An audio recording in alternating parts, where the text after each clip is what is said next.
6ចាឥឡូវនេះពូជអាសូឡាខាងខ្ញុំបានដុសរួចហើយដើម្បីដាក់ជូនអតិថិជនដែលទិញក្នុងកំឡុងពេលចូលឆ្នាំខ្មែរចា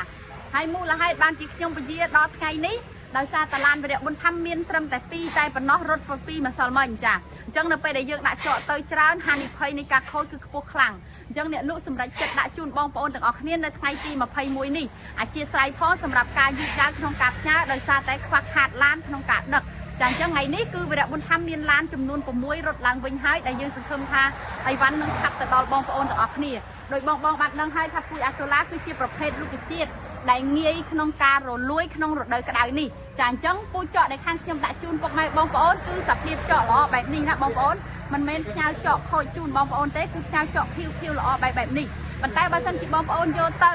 មានការដាំមិនរស់ឬមួយក៏បងប្អូនទាំងអស់គ្នាយកទៅចាមានការរលួយខូចសូមបងប្អូនទាំងអស់គ្នាតាក់ទងម្នាក់លក់ដើម្បីទទួលសំណងត្រឡប់ទៅវិញចាអញ្ចឹងរាល់ការទិញដូរខាងខ្ញុំគឺខ្ញុំទទួលខុសត្រូវចំពោះពុកម៉ែបងប្អូនគ្រប់គ្នាសូមអរគុណសូមគោរពលា